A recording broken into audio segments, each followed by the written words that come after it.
ಓಂ ನ ದ್ವಿತೀಯ ನ ತೃತೀಯ ಚತುರ್ಥೋ ನಾಪ್ಯುಚ್ಯತೆ ನ ಪಂಚಮ ನ ಷಷ್ಠ ಸಪ್ತಮೋ ನಾಪ್ಯುಚ್ಯತೆ ನಾಷ್ಟಮ ನ ನವಮ ದಶಮೋ ನಾಪ್ಯುಚ್ಯತೆ ಸ ಏಕವ್ರತ್ ಏಕ ಏವ. ನನ್ನ ಸಮಸ್ತ ಪ್ರೀತಿಯ ಬಂಧು ಭಗಿನಿಯರಿಗೆ ಡಾಕ್ಟರ್ ಸುಕುಮಾರ ಶಾಸ್ತ್ರಿ ಮಾಡುವ ವಂದನೆಗಳು. ಬಂಧುಗಳೇ, ಕೆಲವು ಭಾಷ್ಯಕಾರರು ಈ ಮಂತ್ರದ ಅರ್ಥವನ್ನು ಮಾಡುವಾಗ ಪರಮಾತ್ಮ ಎರಡಿಲ್ಲ, ಮೂರಿಲ್ಲ, ನಾಲ್ಕಿಲ್ಲ, ಐದಿಲ್ಲ, ಆರಿಲ್ಲ, ಏಳಿಲ್ಲ, ಎಂಟಿಲ್ಲ, ಒಂಬತ್ತಿಲ್ಲ, ಹತ್ತಿಲ್ಲ ಈ ರೀತಿ ಮಾಡಿದ್ದಾರೆ. ವಸ್ತುತಃ ದ್ವಿತೀಯ, ತೃತೀಯ, ಚತುರ್ಥ, ಪಂಚಮ ಎಂದು ಹೇಳಿದರೆ 2, 3, 4, 5, 6, 7, 8 ಆಗುವುದಿಲ್ಲ. ದ್ವಿತೀಯ ಎರಡನೆಯದು, ತೃತೀಯ ಮೂರನೆಯದು, ಚತುರ್ಥ ನಾಲ್ಕನೆಯದು, ಪಂಚಮ ಐದನೆಯದು, second, third, fourth, fifth, sixth, seventh, eighth, ninth, 10th. ಅಂದರೆ ವೈಶೇಷಿಕ ದರ್ಶನದಲ್ಲಿ ಒಂದು ವಿಷಯ ಬರುತ್ತದೆ. ಪೃಥ್ವಿ, ಅಪ್, ತೇಜ್, ವಾಯು, ಆಕಾಶ್, ಕಾಲ್, ದಿಶಾ, ಆತ್ಮ, ಮನ್, ನವದ್ರವ್ಯಾಣಿ ಚೇತಿ. ಸಮಸ್ತ ಬ್ರಹ್ಮಾಂಡವು ಈ 9 ತತ್ವಗಳ ನಿಹಿತವಾಗಿವೆ. ಪರಮಾತ್ಮ ಸರ್ವಪ್ರಥಮ, ಸರ್ವವ್ಯಾಪಕ, ಸರ್ವಜ್ಞ, ಸರ್ವರಕ್ಷಕ, ಸರ್ವಾಂತರ್ಯಾಮಿ.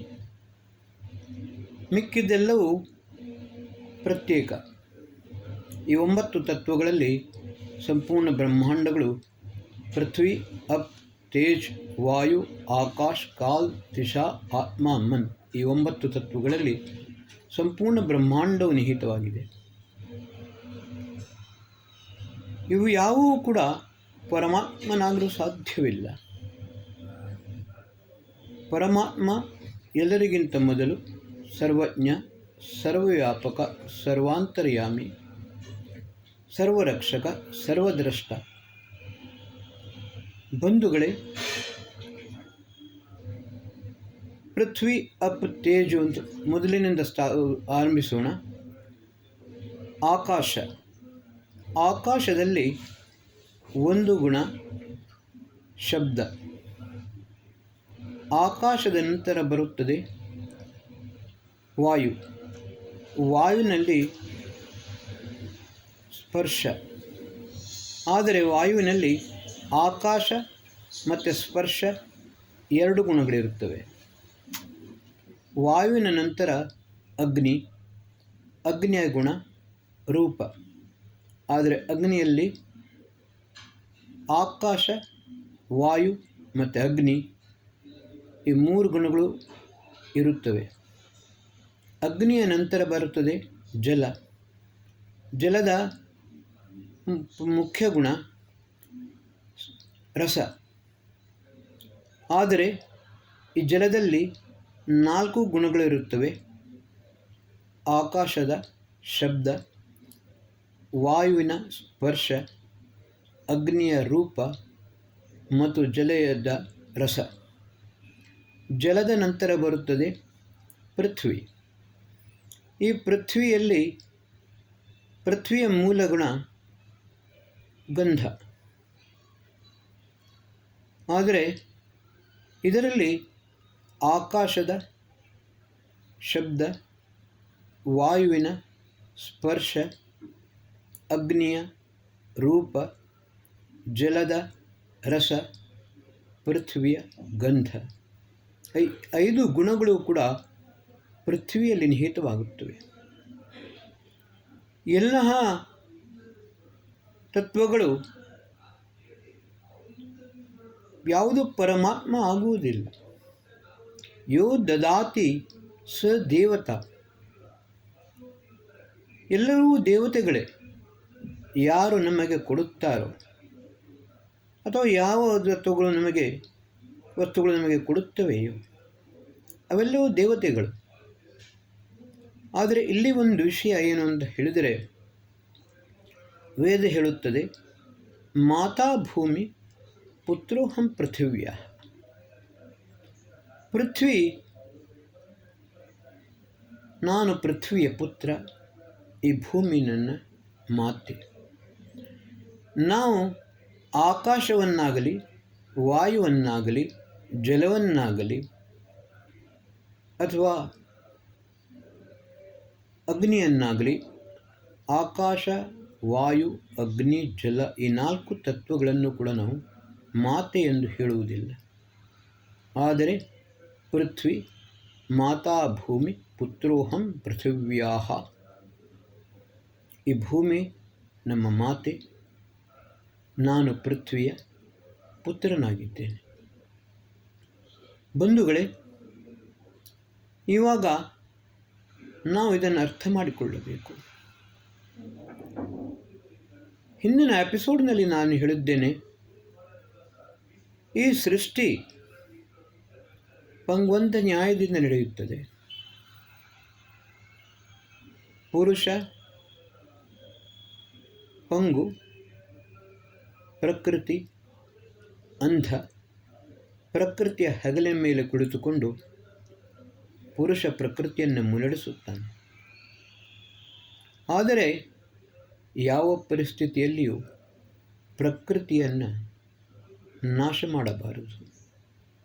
ಅದಕ್ಕೋಸ್ಕರ ಅಥರ್ವವೇದ ಹೇಳಿದೆ, ಮಾತಾ ಭೂಮಿ ಪುತ್ರೋಹಂ ಪೃಥಿವ್ಯಾಹ ಅಂತ. ಇವತ್ತಿನ ದಿವಸ ಏನಾಗುತ್ತದೆ ಅಂತ ಹೇಳಿದರೆ, ಮ್ಯಾಜಿಕ್ ಆ್ಯಂಡ್ ಮ್ಯಾಜಿಷಿಯನ್, ಜನರು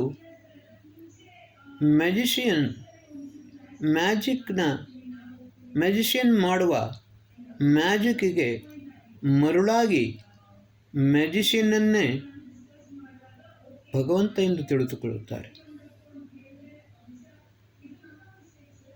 ಆದರೆ ಮಹರ್ಷಿ ದಯಾನಂದ ಸರಸ್ವತಿಯವರು ಈ ಗುರುಡಂ ಸಂಪ್ರದಾಯವನ್ನು ಖಂಡತುಂಡವಾಗಿ ಖಂಡಿಸಿದ್ದಾರೆ. ಹಲವಾರು ಜನರು ವಿವಿಧ ರೀತಿಯ ಒಂದು ರೀತಿಯ ಕಾಲ್ಪನಿಕ ದೃಶ್ಯವನ್ನು ಜನರ ಮುಂದೆ ತೋರಿಸಿಕೊಂಡು ಅವರನ್ನು ಮರುಳನ್ನಾಗಿ ಮಾಡಿ ಅವರ ಸರ್ವಸ್ವವನ್ನು ಕೂಡ ಲೂಟಿ ಮಾಡುತ್ತಾರೆ. ಮಹರ್ಷಿ ದಯಾನಂದ ಸರಸ್ವತಿಯವರು ಗಂಗಾ ನದಿಯ ತಟದಲ್ಲಿ ಕುಳಿತುಕೊಂಡಿದ್ದರು. ಆವಾಗ ಒಬ್ಬ ಬಂದು, ದಯಾನಂದ, ನಾನು ನಿನಗಿಂತ ದೊಡ್ಡ ಯೋಗಿ, ನನ್ನ ಯೋಗ ಬಲವನ್ನು ನಿನಗೆ ತೋರಿಸುತ್ತೇನೆ ನೋಡು ಎಂದು ಹೇಳಿದ. ಮತ್ತು ಗಂಗೆಯ ಮೇಲೆ ಲೀಲಾಜಾಲವಾಗಿ ನಡೆಯುತ್ತಾ ಆ ತಟ ತನಕ ಹೋಗಿ ಪುನಃ ಹಿಂತಿರುಗಿ ಬಂದ. ಆವಾಗ ಮಹರ್ಷಿ ದಯಾನಂದರು ಹೇಳಿದರು, ಕೇವಲ 2 ಆಣೆಯನ್ನು ಉಳಿಸುವುದಕ್ಕೋಸ್ಕರ ನೀನು ನಿನ್ನ ಜೀವನವನ್ನು ವ್ಯರ್ಥ ಮಾಡಿದ್ದೀಯ. ಅದರ ಒಟ್ಟಿಗೆ ಆ ಅಂಬಿಗನ ಹೊಟ್ಟೆಗೆ ನೀನು ಕೂಡ ಲಾತು ಹೊಡೆದೀಯ. ನೀನು 2 ಆಣೆ ಕೊಟ್ಟಿದ್ದರೆ ನಿನ್ನನ್ನು ಆ ತಟತನಕ ಮುಟ್ಟಿಸುತ್ತಿದ್ದ. ಮತ್ತು ಆ 2 ಆಣೆಯಿಂದ ಅವನ ಪರಿವಾರದ 1 ದಿನದ ಊಟದ ವ್ಯವಸ್ಥೆ ಆಗುತ್ತಿತ್ತು. 150 ವರ್ಷಗಳ ಹಿಂದೆ 2 ಆಣೆಯ ಬೆಲೆ ಬಹಳ ಜಾಸ್ತಿ ಆಗಿತ್ತು. ಇಂತಹ ಚಮತ್ಕಾರಗಳನ್ನು ತೋರಿಸಿಕೊಂಡು ಜನರನ್ನು ಸುಲಭವಾಗಿ ಲುಟಾಯಿಸುತ್ತಾರೆ. ಇವರು ಮಾಡುವ ಹಠಯೋಗವಾಗಲಿ ಅಥವಾ ಮ್ಯಾಜಿಕ್ಗಳಾಗಲಿ, ಈ ಮ್ಯಾಜಿಕ್ಗಳಿಗೆ ಮರುಳಾಗಿಕೊಂಡು ಜನರು ತಮ್ಮ ಸರ್ವಸ್ವವನ್ನು ಕಳೆದುಕೊಳ್ಳುತ್ತಾರೆ. ಆದರೆ ಒಂದು ವಿಷಯ ನಾವು ಸರಿಯಾಗಿ ಅರ್ಥ ಮಾಡಿಕೊಳ್ಳಬೇಕು. ಕೇನೋಪನಿಷತ್ತಿನಲ್ಲಿ ಒಂದು ಕಥೆ ಬರುತ್ತದೆ. ದೇವಾಸುರ ಸಂಗ್ರಾಮದಲ್ಲಿ ದೇವತೆಗಳು ಜಯಿಸುತ್ತಾರೆ. ದೇವತೆಗಳ ಜಯವಾಗುತ್ತದೆ, ಅಸುರರ ಪರಾಜಯವಾಗುತ್ತದೆ. ಆವಾಗ ತಮ್ಮ ಜಯದಿಂದ ಬಹಳ ಒಂದು ಅಹಂಕಾರದಲ್ಲಿ ಮೆರೆಯುತ್ತಾರೆ. ಈ ಅಹಂಕಾರ ಎಷ್ಟು ಅವರಲ್ಲಿ ಭಯಾನಕವಾಗುತ್ತದೆ ಅಂತ ಹೇಳಿದರೆ, ಈ ದೇವತೆಗಳು ತಮ್ಮ ಕರ್ತವ್ಯಗಳನ್ನೇ ಮರೆಯುತ್ತಾರೆ.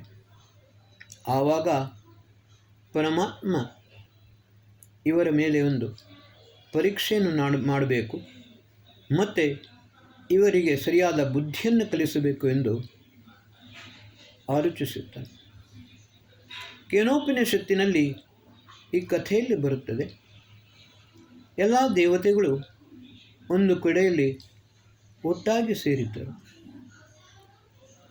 ಯಾವ ಕೋಣೆಯೊಳಗೆ ಅವರು ಕುಳಿತುಕೊಂಡಿದ್ದರೋ ಅಲ್ಲಿಂದ ಅವರಿಗೆ ಒಂದು ದಿವ್ಯವಾದ ಪ್ರಕಾಶವು ಕಾಣಿತು.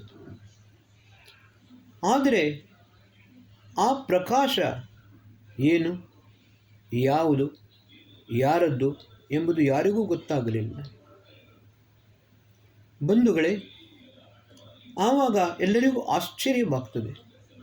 ಇಷ್ಟರ ತನಕ ಇಲ್ಲದ ಈ ದಿವ್ಯ ಪ್ರಕಾಶ ಎಲ್ಲಿಂದ ಬಂತು? ಮೊದಲು ಇಂದ್ರ ಅಗ್ನಿಯನ್ನು ಕಳಿಸುತ್ತಾನೆ.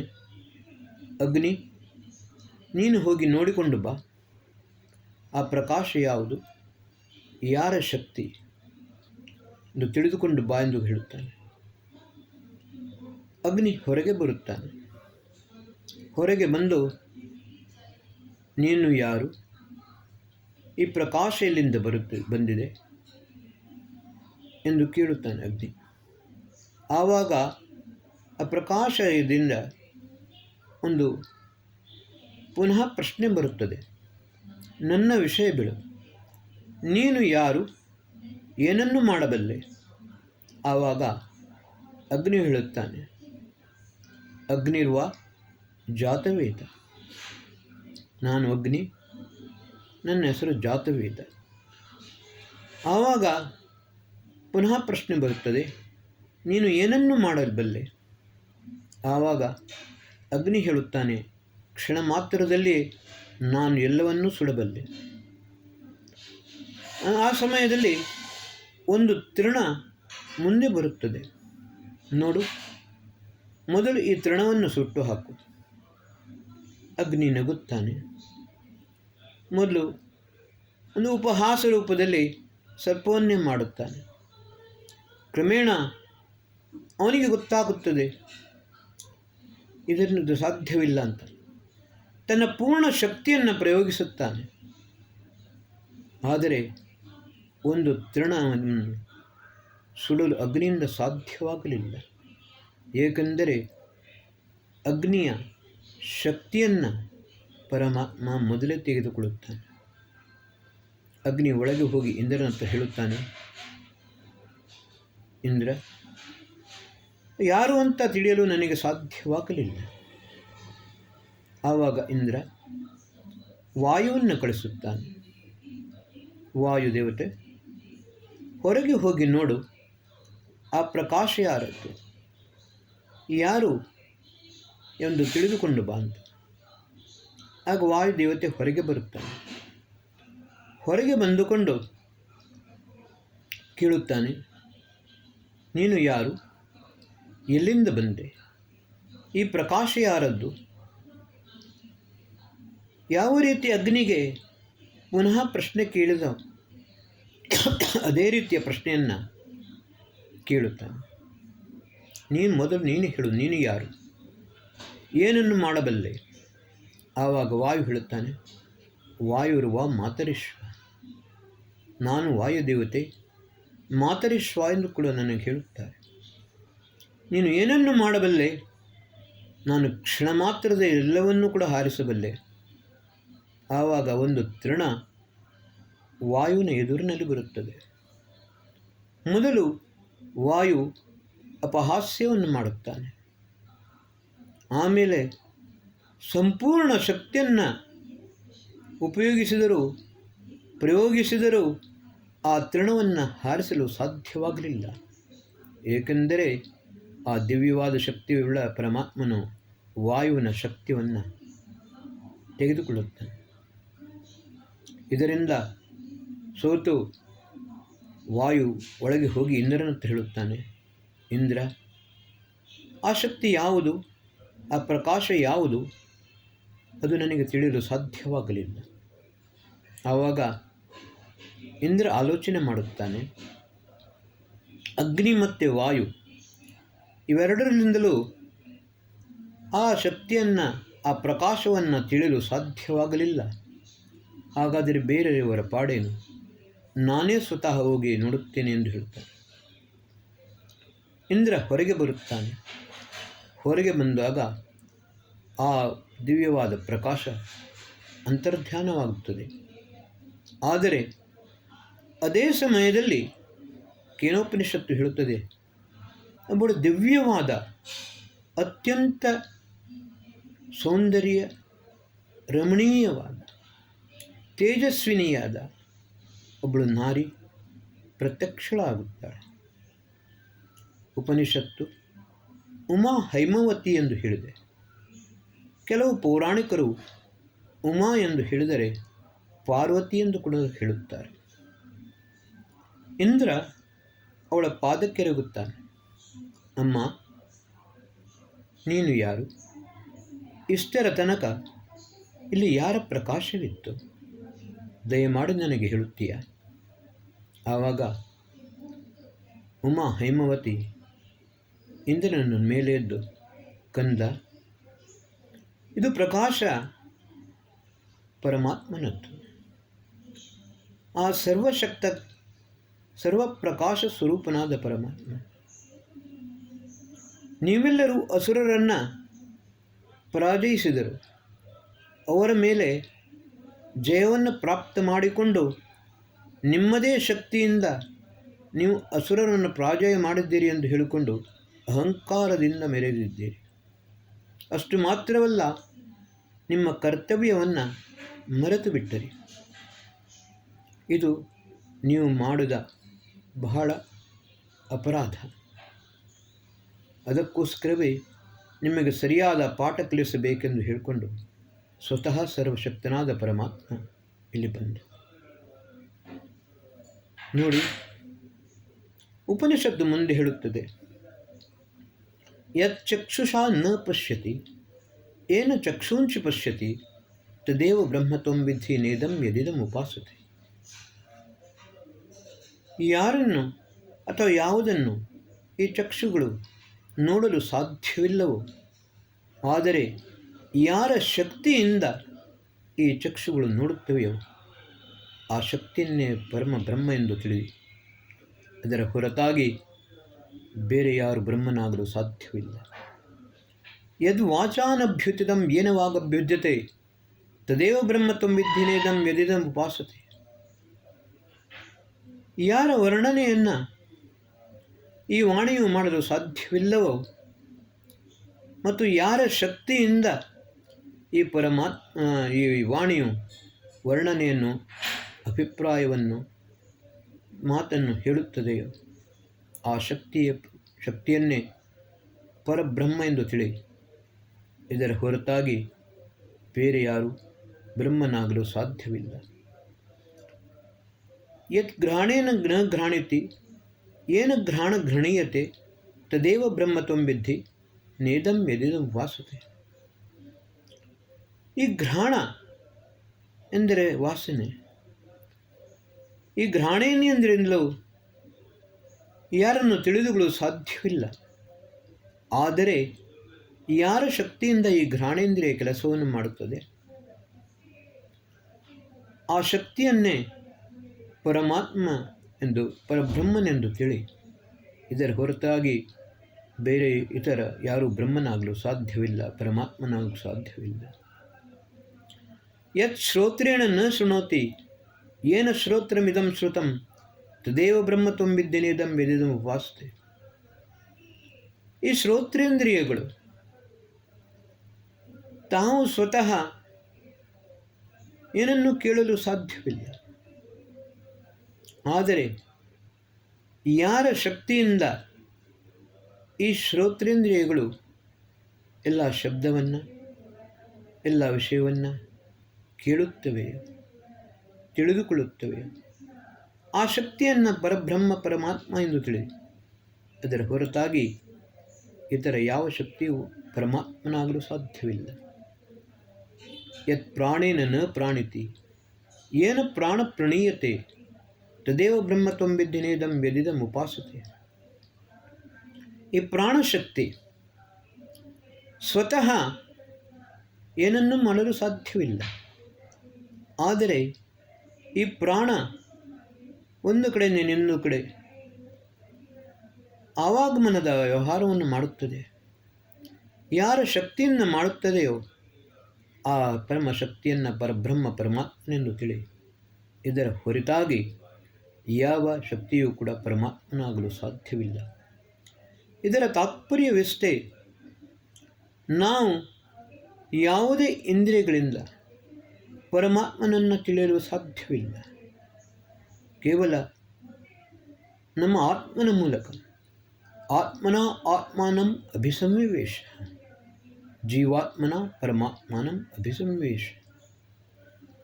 ಯೋಗ, ಸ್ವಾಧ್ಯಾಯ, ಉಪಾಸನೆ, ಭಕ್ತಿ ಇವುಗಳಿಂದ ಮಾತ್ರ ಆತ್ಮನಿಂದ ಪರಿಶುದ್ಧನನ್ನಾಗಿ ಮಾಡಿಕೊಂಡು ಆತ್ಮನಲ್ಲಿಯೇ ಪರಮಾತ್ಮನನ್ನು ನೋಡಲು ಸಾಧ್ಯವಾದ. ಅದನ್ನೇ ಕಠೋಪನಿಷತ್ತಿನಲ್ಲಿ ಯಮಾಚಾರ್ಯ ನಚಿಕೇತನಿಗೆ ಹೇಳುತ್ತಾನೆ, ಶಯಾನ ಯಾತಿ ಸರ್ವತಃ. ನೀನು ನಿನ್ನ ಅಂತಃಕರಣದಲ್ಲಿ ಸ್ವರ್ಗಾಗ್ನಿಯನ್ನು ಪ್ರಜ್ವಲಿಸಿಕೊಂಡು ನಿನ್ನ ಅಂತಃಕರಣದಲ್ಲಿಯೇ ನಿನ್ನ ಆತ್ಮನಲ್ಲಿಯೇ ಪರಮಾತ್ಮನ ಸ್ವರೂಪವನ್ನು ತಿಳಿಸಿಕೊ. ಆ ಪರಮಾತ್ಮನನ್ನು ಹುಡುಕಲು ಇಲ್ಲಿ ಹೋಗಬೇಕಾಗಿಲ್ಲ. ಅವ ನಿನ್ನ ಆತ್ಮನಲ್ಲಿ ನಿನ್ನ ಅಂತಃಕರಣದಲ್ಲಿಯೇ ಇರುತ್ತಾನೆ. ಬಂಧುಗಳೇ, ನಾನು ನಿಮಗೆ ಪುನಃ ಹೇಳುವ ಉದ್ದೇಶ ಏನು ಅಂತ ಹೇಳಿದರೆ, ನವದ್ರವ್ಯಗಳು ಪೃಥ್ವಿ, ಅಪ್, ತೇಜ್, ವಾಯು, ಆಕಾಶ, ಕಾಲ್, ದಿಶಾ, ಆತ್ಮ, ಮನ್. ಈ 9 ದ್ರವ್ಯಗಳು ನವರಾತ್ರಿ ನಂತರ ಬರುವುದು ವಿಜಯದಶಮಿ. ಯಾವ ರೀತಿ ಹಿಂದಿನ ಎಪಿಸೋಡ್ನಲ್ಲಿ ನಾವು ಅದನ್ನು ಷಡ್ ರಿಪುಗಳನ್ನು ಮತ್ತು ಅಜ್ಞಾನಾದಿಗಳನ್ನು ನವರಾತ್ರಿ ಎಂದು ಹೇಳಿದ್ದೇನೆ, ಅದೇ ರೀತಿ ಈ 9 ದ್ರವ್ಯಗಳು, ಈ 9 ದ್ರವ್ಯಗಳಲ್ಲಿಯೇ ಸಂಪೂರ್ಣ ಬ್ರಹ್ಮಾಂಡದ ಅಸ್ತಿತ್ವವು ಅಡಕವಾಗಿದೆ. ಆದರೆ ಇವುಗಳ ಮೇಲೆ ನಾವು ನಮ್ಮ ಜ್ಞಾನವನ್ನು ಅರಿತುಕೊಳ್ಳಬೇಕು. ಸಾಂಖ್ಯ ದರ್ಶನ ಇದನ್ನೇ ಹೇಳುತ್ತದೆ. ಮನುಷ್ಯ ಕ್ಷಣಿಕವಾದ ದುಃಖತ್ರಯಾಭಿಘಾತ ಜಿಜ್ಞಾಸ ತದಪಘಾತಿಗೆ ಹೇತು ದೃಷ್ಟಿ ಸಹಪಾರ್ಥ ಚೀನೈಕಾಂತ ಅತ್ಯಂತತೋ ಭಾವಾತ್. ಮನುಷ್ಯ ಆದಿಭೌತಿಕ, ಆದಿದೈವಿಕ, ಆಧ್ಯಾತ್ಮಿಕ ತ್ರಿವಿಧ ದುಃಖದಿಂದ ದೂರವಾಗಲು ಕ್ಷಣಿಕವಾದ ಉಪಾಯಗಳನ್ನು ಮಾಡುತ್ತಾನೆ. ಆದರೆ ಶಾಶ್ವತ ಉಪಾಯವೇನೆಂದು ಹೇಳಿದರೆ ಮೋಕ್ಷ ಪ್ರಾಪ್ತಿ. ಅದನ್ನೇ ನಾವು ಹೇಳುತ್ತೇವೆ, ತ್ರ್ಯಂಬಕಂ ಯಜಾಮಹೇ ಸುಗಂಧಿಂ ದೃಷ್ಟಿವರ್ಧನ ಉರ್ವಾರುಕಮಿವ ಬಂಧನಾತ್ ಮೃತ್ಯೋರ್ಮುಕ್ಷೀಯ ಮಾಮೃತಾತ್. ಮೃತ್ಯೋರ್ಮುಕ್ಷೀಯ ಮಾ ಅಮೃತಾತ್. ಅಮರತ್ವದಿಂದಲ್ಲ, ಮೃತ್ಯುವಿನಿಂದ. 8 ರೀತಿಯ ಮೃತ್ಯುಗಳಿವೆ. ಆ ಮೃತ್ಯುವಿನಿಂದ ನಮಗೆ ದೂರ ಮಾಡು. ಆದರೆ ಅಮರತ್ವದಿಂದ, ಅಮೃತತ್ವದಿಂದ ಎಂದಿಗೂ ದೂರ ಮಾಡಬೇಡ. ಮೃತ್ಯೋರ್ಮ ಅಮೃತಂಗಮಯ. ಶಾಶ್ವತವಾದ ಆನಂದವನ್ನು ದಯಪಾಲಿಸು ಭಗವಂತ. ನಮ್ಮ ಮೇಲೆ ವಿಜಯವನ್ನು ನಾವು ಮೊದಲು ಸಾಧನೆ ಪ್ರಾಪ್ತವನ್ನು ಮಾಡಿಕೊಳ್ಳಬೇಕು. ಬೇರೆಯವರ ಮೇಲೆ ವಿಜಯವನ್ನು ಪ್ರಾಪ್ತ ಮಾಡಿಕೊಳ್ಳುವುದು ಬಹಳ ಸುಲಭ. ಆದರೆ ನಮ್ಮನ್ನು ನಾವು ಜಯಿಸಿಕೊಳ್ಳುವುದು ಅತ್ಯಂತ ಕಷ್ಟಕರವಾದದ್ದು. ಇದಕ್ಕೋಸ್ಕರ ಈ ನವರಾತ್ರಿಯ ಸಂದೇಶ, ಪ್ರತಿಯೊಬ್ಬ ಮಾನವನು ಆತ್ಮಜಯಿಯಾಗಬೇಕು, ಆತ್ಮೇಂದ್ರಿಯ ಜಯಿಯಾಗಬೇಕು, ಆತ್ಮಬಲವನ್ನು ಪ್ರಾಪ್ತ ಮಾಡಿಕೊಳ್ಳಬೇಕು, ಪರಮಾತ್ಮನ ಸಾನ್ನಿಧ್ಯವನ್ನು ಪ್ರಾಪ್ತ ಮಾಡಿಕೊಂಡು ಸರ್ವ ವಿಧದಲ್ಲಿಯೇ ವಿಜಯವನ್ನು ಪ್ರಾಪ್ತಿ ಮಾಡಿಕೊಳ್ಳಬೇಕು. ಯಾರು ತನ್ನ ಮೇಲೆ ಜಯವನ್ನು ಪ್ರಾಪ್ತ ಮಾಡಿಕೊಳ್ಳುತ್ತಾನೋ ಅವನು ವಿಶ್ವವನ್ನೇ ಜಯಿಸಬಲ್ಲ. ಆಚಾರ್ಯ ಚಾಣಕ್ಯರು ಒಂದು ಮಾತನ್ನು ಹೇಳಿದರು, ಬುದ್ಧಿರಿ ಯಸ್ಯ ಬಲಂ ತಸ್ಯ ನಿರ್ಬುದ್ಧೇ ಕುತೋ ಬಲಂ ಅಂತ. ನಾವು ಅದಕ್ಕೋಸ್ಕರ ಧಿಯೋ ಯೋನಃ ಪ್ರಚೋದಯಾತ್. ಓಂ ಭೂರ್ಭುವಸ್ವ ತತ್ಸವಿತುರ್ವರೆಣ್ಯಂ ಭರ್ಗೋ ದೇವಸ್ಯ ಧೀಮಹಿ ಧಿಯೋ ಯೋನಃ ಪ್ರಚೋದಯಾತ್. ಈ ಧಿ ಎಂದರೆ ಬುದ್ಧಿ, ಧಿ ಎಂದರೆ ಕರ್ಮ. ಬುದ್ಧಿಪೂರ್ವಕ ಸತ್ಕರ್ಮಗಳನ್ನು ಮಾಡುತ್ತಾ ಆ ಪರಮಾತ್ಮನ ತೇಜಸ್ಸನ್ನು ನಮ್ಮ ಧಾರಣೆ ಮಾಡಿಕೊಳ್ಳಬೇಕು. ಆವಾಗ ಮಾತ್ರ ಆತ್ಮಜಯ ಆಗಲು ಸಾಧ್ಯ. ಈ ವಿಜಯದಶಮಿ ಮತ್ತು ನವರಾತ್ರಿಯ ಒಂದು ದಿವ್ಯ ಸಂದೇಶ ಇದೇ ಆಗಿದೆ. ಬಂಧುಗಳೇ, ಇದನ್ನು ನಾವು ಸರಿಯಾಗಿ ಅರ್ಥ ಮಾಡಿಕೊಳ್ಳೋಣ, ಆತ್ಮಜಯಿಯನ್ನಾಗಿಕೊಳ್ಳೋಣ. ಹಲವು ಬಾರಿ ನಾವು ಉನ್ಮತ್ತರಾಗಿ, ಆವೇಶದಿಂದ, ಉದ್ವೇಗದಿಂದ, ಹಲವಾರು ರೀತಿಯ ಕ್ರೋಧೋನ್ಮತ್ತರಾಗಿ ಮಾಡಬಾರದ ಕೃತ್ಯಗಳನ್ನು ಮಾಡುತ್ತೇವೆ. ಅದನ್ನೇ ಅಸುರಿಯ ನಾಮ ತೇಲೋಕ ಅಂಧೇನ ತಮಸಾವೃತಾಃ ತಾಂಸ್ತೆ ಪ್ರೇತ್ಯಾಪಿ ಗಚ್ಚಂತಿ ಏಕೆ ಚ ಆತ್ಮಹನೋಜನಃ. ಆತ್ಮಹತ್ಯೆ ಅಂತ ಹೇಳಿದರೆ ಶರೀರವನ್ನು ತ್ಯಾಗ ಮಾಡುವಂಥದ್ದು, ಅದು ಆತ್ಮಹತ್ಯೆ ಅಲ್ಲ. ಸುಸೈಡ್ ಅಂತ ಹೇಳುತ್ತಾರೆ. ಸುಸೈಡ್ ಅಂದರೆ ಆತ್ಮಹತ್ಯೆ ಅಲ್ಲ, ಅದು ದೇಹತ್ಯಾಗ. ಆತ್ಮಹತ್ಯೆ ಅಂತ ಹೇಳಿದರೆ ಆತ್ಮನಿಂದ, ಅಂತಃಕರಣದಿಂದ ಯಾವ ಪ್ರೇರಣೆ ಬರುತ್ತದೆ, ಈ ಕೃತ್ಯವನ್ನು ಮಾಡಬೇಡ. ಭಯ, ಶಂಕೆ, ಲಜ್ಜೆ ಉಂಟಾಗುತ್ತದೆ. ಆದರೆ ಮನುಷ್ಯ ಈ ಆತ್ಮನ ಪ್ರೇರಣೆಯನ್ನು ತುಳಿದುಕೊಂಡು ಪುನಃ ದುಷ್ಕರ್ಮಗಳಲ್ಲಿ ಪ್ರವೃತ್ತನಾಗುತ್ತಾನೆ. ಮತ್ತು ಅದರಲ್ಲಿಯೇ ಮುಂದೆ ಮುಂದೆ ಹೋಗಿಕೊಂಡು ಆತ್ಮಘಾತವನ್ನು ಮಾಡಿಕೊಳ್ಳುತ್ತಾನೆ. ಬೇರೆಯವರ ಹತ್ಯೆಯನ್ನು ಕೂಡ ಮಾಡುತ್ತಾನೆ. ಇದರಿಂದ ನಾವು ವಿಜಯವನ್ನು ಪ್ರಾಪ್ತ ಮಾಡಿಕೊಳ್ಳಬೇಕು. ಆವಾಗ ಯಥಾರ್ಥ ರೂಪದಲ್ಲಿ ನಾವು ವಿಜಯದಶಮಿಯನ್ನು ಆಚರಿಸಿದಂತಾಗುತ್ತದೆ. ಓಂ ಶಂ.